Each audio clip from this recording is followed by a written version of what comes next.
One. Have you ever wondered if your plant has feelings or if animals have personalities? Well, the hit nature podcast, Anthropomania, is back for season 2 and seeks to answer those questions by putting living things under the microscope. That is right. And joining us now to talk about all things nature is biologist and podcast co-host Niki Wilson, live from Alberta. Welcome to the show, Niki. Hey, everybody. Thanks for having me. Thanks for being here. The podcast is called Anthropomania, as Jess said. What does that word mean? And tell us what the podcast is all about.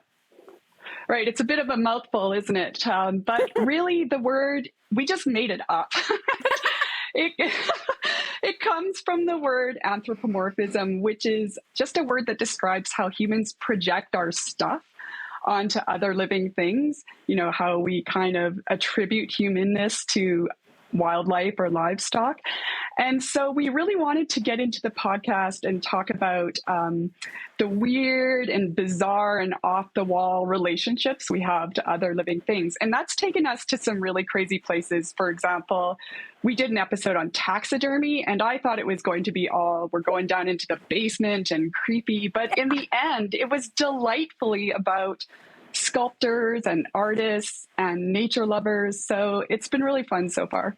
Oh, this is fantastic. Now, Niki, last month it was announced that doctors in Canada can now prescribe national park passes to patients, which I just think is beautiful. And you're from Jasper, Alberta. You grew up there and continue to live there today. So just make us jealous for a bit. What's it like living in a national park? Well, it's pretty magical, and I've had the incredible privilege of living here for a good part of my life. And so, you know, as a child, you sort of have to have this special street smarts when you live here. There used to be no bear-proof garbage bins, so there'd be bears in your yard or even in your back porch, or elk rutting on the school ground, and you might have to kind of dodge behind a car. Wow. But really, you know, it's very magical. You can go a couple hundred meters off the trail, and there's the tracks of wild cats and birds singing. And, you know, if I could wave a wand, really everybody would have that experience. I think that prescription's an amazing idea. Oh, thanks for sharing that with us. The field of science and nature, it has been for a long time mostly male. However, your podcast really seeks to change that. How so?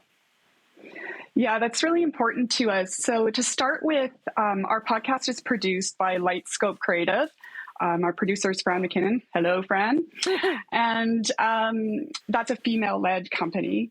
And then over half our staff are female. And really importantly, over half of the guests we get on the show are female. So we're really working to amplify female voices and work towards that equity always. And then we do, you know, a lot of social around education on the topic. And, you know, importantly, we really try and be mindful of these narratives that have been created around sciences like ecology or medicine that, you know, didn't benefit from a woman's perspective. Yeah. I think that's slowly changing, you know, with awareness. I'm feeling really positive about it, but I think we still have a little ways to go. Well, that's great to hear the positivity. Listen, you kicked off season 2 with an episode that poses the question, are wildlife documentaries good for wildlife? That's a lot to unpack. Like, do nature documentaries actually move the needle on conservation, or are they just pretty pictures and preaching to the choir?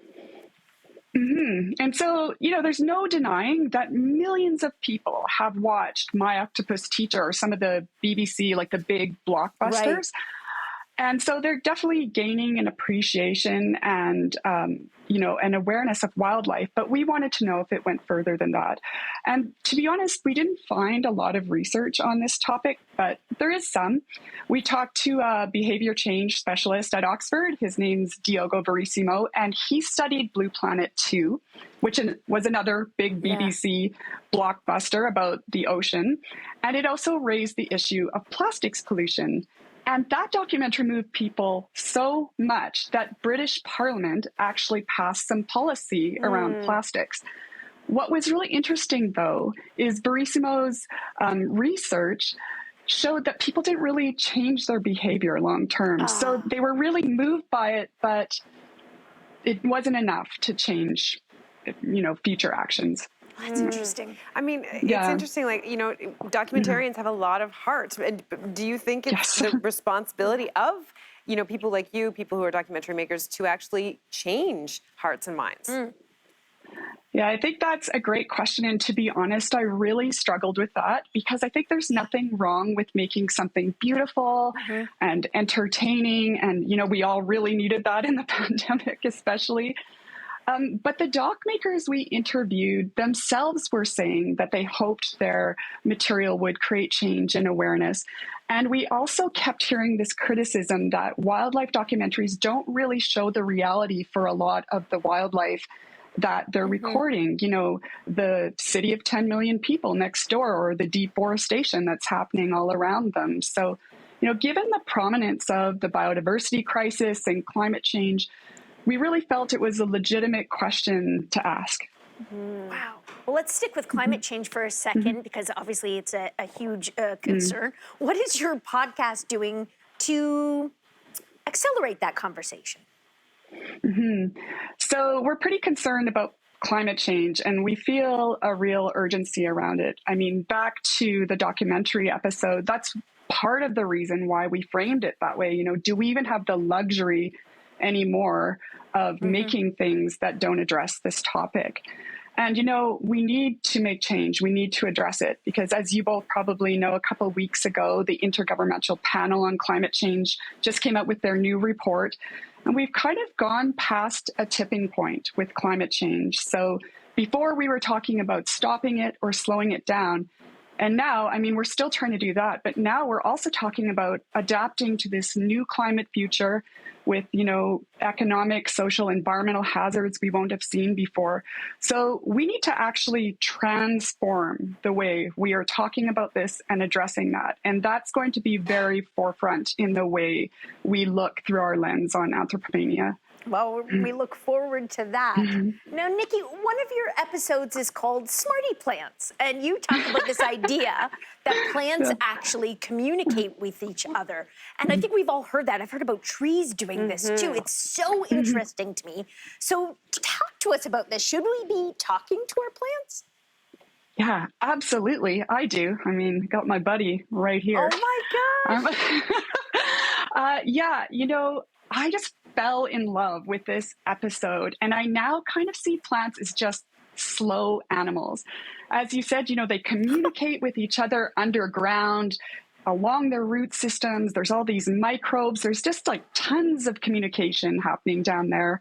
And then the conversations continue above ground, where you've got plants talking to each other through chemical signaling. They can warn each other of danger. They can call in the predator of a pest that's feeding on them to come and kill it. And they can yeah, right? They are amazing. They have so much going on. They're very busy. We just can't see it. So yeah, shoot that aloe vera some love. That's what I say. That. So great. Can you give us a little tease? Like, what are some topics coming up that people can look forward to on your podcast?